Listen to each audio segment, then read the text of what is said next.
questions should challenge us to think about what really matters. And I think over time we collect some, and inevitably some stick with us much longer than others.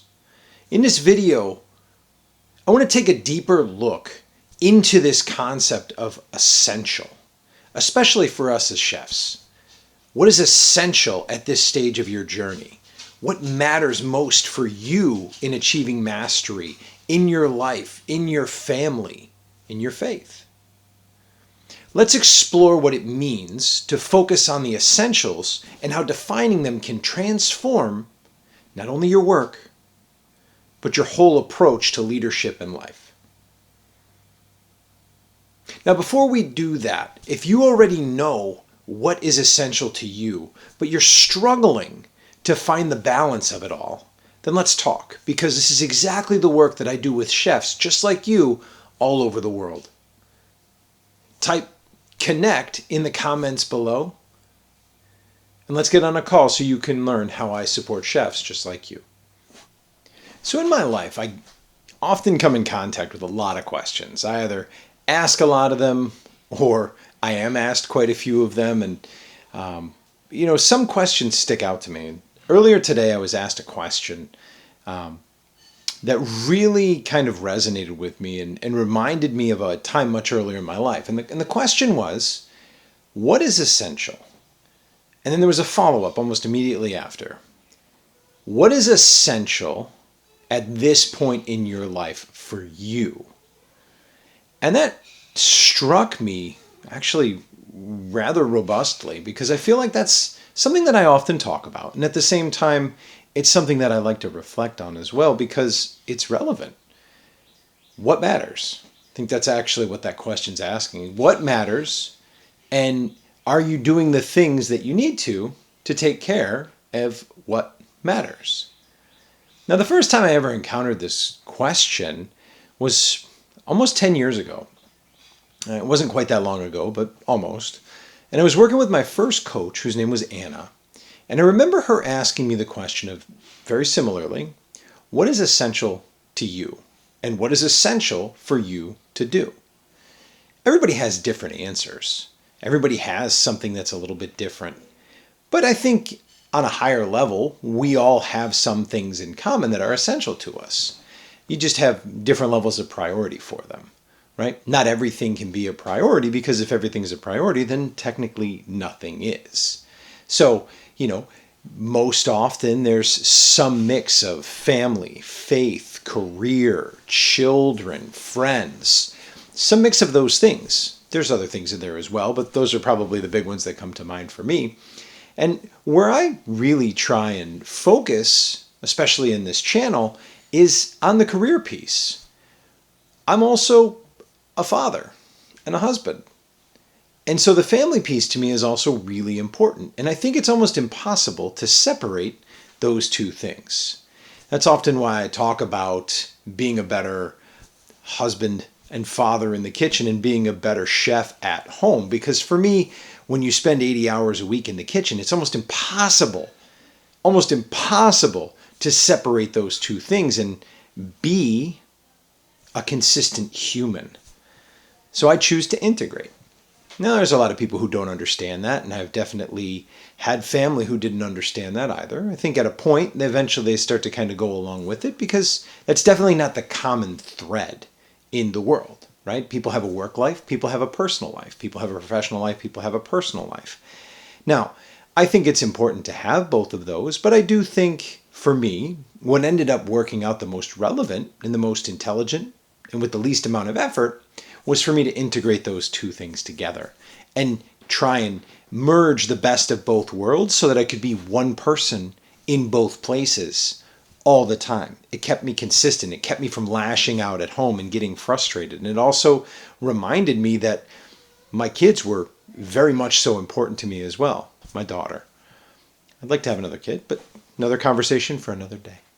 When I think about that question of what is essential, inevitably, I find myself at some really key points.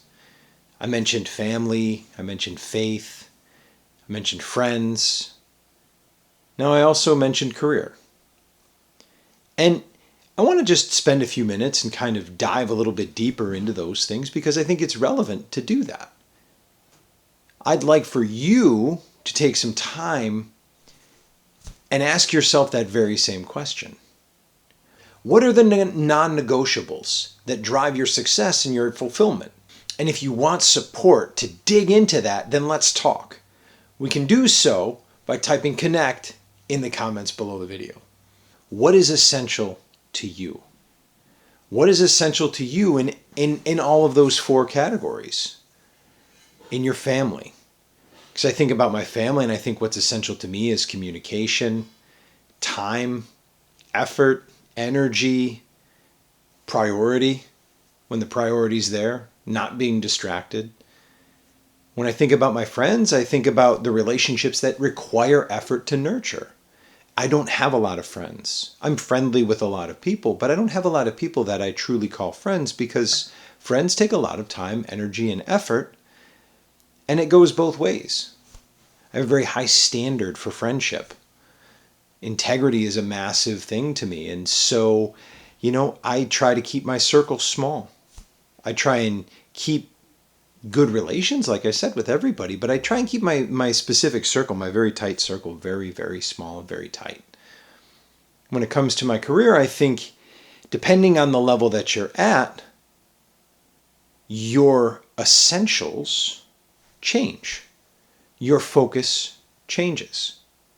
And that's really what I'm going to spend the most time talking about today. I don't spend my time here to tell you about how you're supposed to live your life outside of the kitchen, although I do think it impacts. And I know for me it does. I know my life outside of the kitchen impacts the kitchen. I know that my personal life impacts the kitchen. I know that my personal life impacts everything else that I do. But I'm here to talk mostly about that work life, right? And how that work life impacts everything else. And so talking about essentials, I think it's necessary to start to kind of peel away those layers and get a little bit more specific about what exactly is essential. Now, I spent 30 years in the career, so I think I've worked through the great majority of the posts that exist in the kitchen. And those are, all laid out across the board, and they're called different things at different places and in different levels. But I was a culinary student, I was an apprentice, I was a commis, I was a cook, I was a lead cook. Then I was a junior sous chef, then I was a sous chef, and then I was an executive sous chef, and then a senior sous chef, and then I became an assistant executive chef, and then I was an executive chef. After I was an executive chef, I became a culinary director. So, I've worked my way through all of those leaps. There's all little micro steps in between those things, but those are the big steps up the chain. There's even higher levels of culinary directors, and there's assistant managers of facilities who happen to have a culinary background. There's even more steps beyond where I've gone, and each one of those steps has a different set of essentials.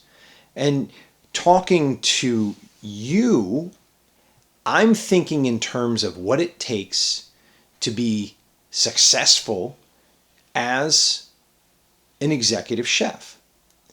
The chef executive, the chef who brings together multiple outlets, manages a food and beverage inventory, takes care of food sales somewhere between 4 million and 25 million, depending on how big your property is.